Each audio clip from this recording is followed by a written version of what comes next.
Hello chess friends and welcome to Azar's chess channel and welcome to my Basics in Chess series. So in this series we're following opening principles, middle game strategies and the endgame strategies. Today we're continuing with some middle game strategies. Again, today we're continuing with our series how to attack the fianchetto, so with our common attacking themes. In the last video we covered some great attacking possibilities like some rook sacrifices on the h5 square. Today we'll try to analyze this so-called d6 weakness that your opponent can create when he plays the fianchetto, because there are really this typical setups by black. If he tries the fianchetto, then you see, for instance, this is a game from a Yugoslav attack of the Dragon Sicilian defense. Your opponent could have played maybe some fianchetto setups with this move g6 and g7 and also try here the move d6. But the d6 weakness sometimes can be attacked if your opponent, for instance, tries, of course, to move e6, then to restrict maybe this knight's ability to play here on the d5, and then you could maybe attack the d6 weakness. As I said in my previous videos, also you should watch my previous 4 videos about this attacking themes, how to attack the fianchetto, in order to get a better understanding also of this particular video, because the best way to watch these videos is combined. So start from the first one, then second, and so on. So today we'll see how you can maybe attack here this d6 weakness, because the d6 weakness is often present in this fianchetto setups. For instance, this was, as I said, from a Dragon Sicilian, but it can also happen maybe in a perch defense, smaller defense, and similar openings in which your opponent has played the fianchetto bishop. So let's see now a couple of examples. Here I wanted to show you first one of my games. My opponent played here the move bishop to a6.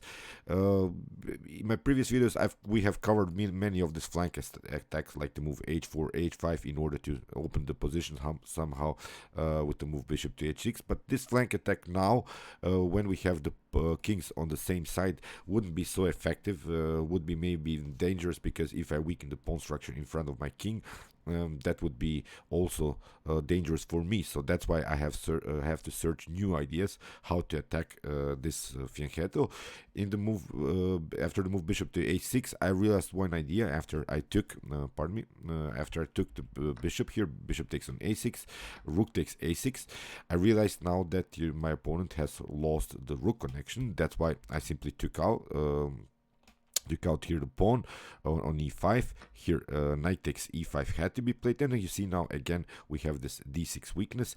Again, I can take it out, but first I wanted to take the knight on e5, because if I take, then my opponent could maybe play knight takes f3 and weakening further my pawn structure. So I didn't want to do that. I played knight takes e5, d takes e5, and now queen to d6 anyway, attacking here really the weakness, the weak square in our opponent's position. So you see the whole attack is based around this d6 square. My opponent took queen takes d6, and now rook takes d6. You see the knight is here really endangered. It doesn't have even good squares to escape. If the knight jumps, for instance, on h5, I can take it out, and again my opponent will have many pawn islands. So that's why here my opponent tried rook to e6, but I played simply rook to d8. You see how important it was to trade off this bishops on a6. The rook connection was lost, the d6 weakness was present, so that's why my opponent had these 2 weaknesses. There is also one principle which says if your opponent has 2 weaknesses and you have none, you should probably win the game. So after rook takes d8, my opponent tried knight to e8. The rook to e8 doesn't work, because I can simply take out, bishop takes f6, and then this knight is of course the defender of the rook. If, for instance, my opponent takes, then I have rook takes e8 and it's game over. So that's why knight to e8, I simply double up rooks on the d file. Here we have f6, bishop to e3, king to f7, and now bishop to c5. Again, you see how many problems now my opponent has on dark squares, although he still has this dark square bishop. In the game, bishop to f8 was played, now rook to d7, king to g8, and now I simply took bishop takes f8, king takes f8, and now I grab the pawn. So I'm not going to show you now the whole game, although I could. Maybe it ended up with a cool checkmate. So let's check out the continuation, king to g8, but it's not about this checkmates anymore. I grab the pawn. I have a better activity with my pieces. That's the point here, and that was all possible because I occupied this d6 square with my queen, created really new weaknesses in my opponent's position. So you see now how weird this pawn structure is in front of black's king. These are really several weaknesses now. In the game, king to f8 was played, knight to f1. I tried, of course, to improve the position of the knight, trying to get it on a better square. Here, rook to b8, king to f7, knight to 3. We have a knight to c7, and now finally knight to c4 with the preparation to play a very dangerous check again on this very nice square d6. So here rook knight to e6 was played, king knight to d6 attacking the king, king to g7, and now simply preparing even checkmates here, because here is the serious threat, rook to g8. That's why my opponent tried to open the position. I simply took e takes f5, so taking out is not a possibility because I have the fork on the king and the rook. So that's why here knight to f4 was played. But now rook to g8 in the game, king to f6 was played, and now after rook to f8 my opponent has only one square, and I played knight to e4, a very nice checkmate with the knight, and it was game over. So you see, that was all possible because I occupied here this square d6 with my queen. After a trade of queens, my rook is much more active. These rooks are passive, and I simply occupied the d file and won the game very easily. So let's see now another example. It's a game played by Mikhail Tal here with the white pieces. And he also, here we have again this fianchetto setup with the d6 weakness. In the game, his opponent tried to move e5, tried to crack the position, tried to kick this bishop away. We have d takes e5, we have d takes e5, and now queen to d6, even sacrificing this knight on c3. But that's not a problem because Mikhail Tal calculated this everything good, because he can now also create some batteries on the d file, creating some dangerous checkmate threats. And he simply occupied again this weak d6 square. In the game, queen to c3 was played, rook to d1.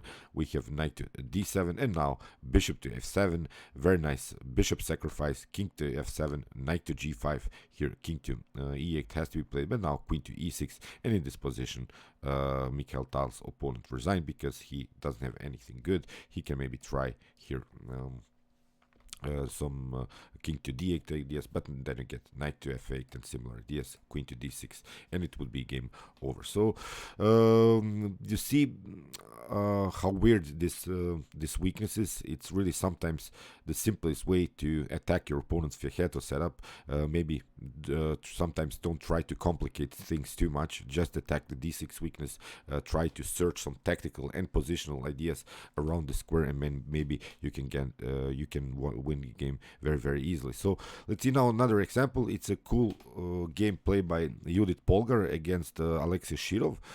Here we have a weird position which Alexei Shelove tried to stay with the king in the center with the move king to e7.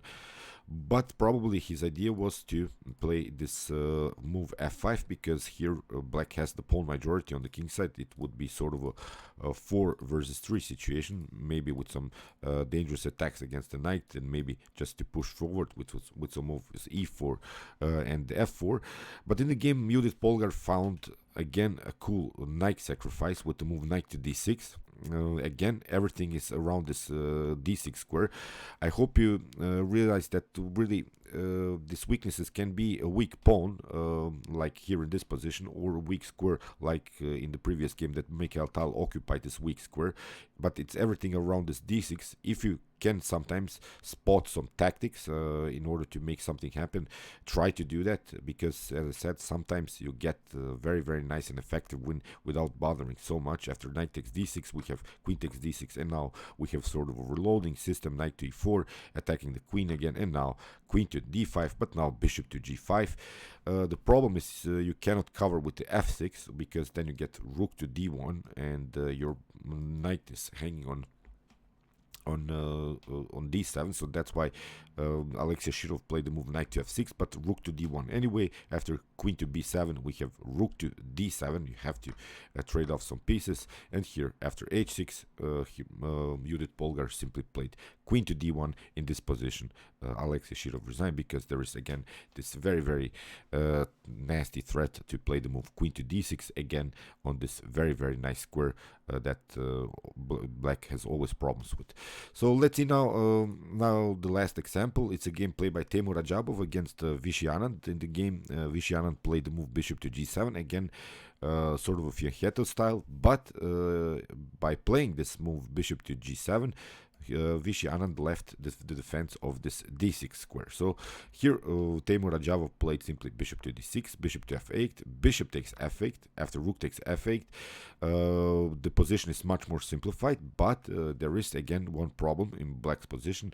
After potential e5, knight to e4 and knight to d6 move, I'm not seeing a good way how black should defend this d6 weakness again. So in the game, Vishy tried, after move b3, he tried to kick away the knight and maybe expand here on the queen side, but here Timur simply played knight to f4. Now we have a problem.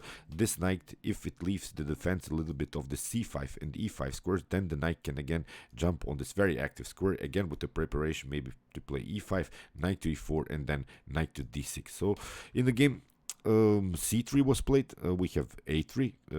We want to split this pawn storm that black has created here. In the game a5, we have d5. Very nice move by Timur simply cracking the position, trying to open the e-file because the king is endangered here. If the e-file opens, we could have some maybe discovered attacks by the rook on the king. In the game, queen to e7 was played, and now d6. Again, we are occupying this weak square in the black's position. In the game, queen to f6 was played, and now e5 by Timur the problem is you cannot take, because if you take, for instance, with the knight, then we could again pass through or create some dangerous attacks with the move, with the moves bishop to c4. We could also try knight to b6. This would be very dangerous for Anand to play, because after knight to b6 you have to react, and maybe this would be a very dangerous position, because as I said, the king is still in the center. You don't have a good way to secure a king. In the game, queen to f4 was played, and now bishop to d3. Here we have b takes a3, and now we have queen to e2 with the preparations to finally maybe bring our other rook also into the game. I'm not showing you now the whole game. You can see the game in the description below. Maybe check out the whole game, analyze it with some tactical and positional ideas. But I wanted to realize, by occupying this d6, we have already occupied our opponent's 6th rank, and which is very dangerous. I'm not seeing a good way how Vishy should proceed here in the game. Timur won the game with a very nice positional attack here, with some great improvements of the position of the pieces, and deserved really to win this game against the former world champion Vishy, who got really destroyed here in this particular game. I really like this game. Check it out till the end, but it's a little bit too long. It's over 80 moves, so I don't want to show you the whole game, but from a positional point of view, this is a better position for white, because, as I said, we have again occupied this d6 weakness. Okay, I hope you realize these ideas. As said, search sometimes, like in these examples, some attacks on the square d6. You see, it's all about d6. When we cannot create, like in this Yugoslav attack, maybe some early flank attacks, maybe we could try, after potential e6, we could try maybe some attacks against this d6 square. If you, for instance, occupy this d6, if you grab a pawn, you could go also into an endgame, into a favorable endgame, because a pawn is a pawn. When you grab a pawn, it's okay to go into an endgame. I hope you enjoyed this video. Meanwhile, you can watch my other basics in chess videos. Check out also my previous videos of this common themes in chess, about how to play against the fianchetto, the common attacking themes against these types of setups. And you can also watch my chess tactics and chess puzzles videos, in which I show you all of the possible tactical motifs that can happen to you in a chess game. And you can also subscribe to my channel if you like this content. Thank you for watching, guys, and chess is the best, of course.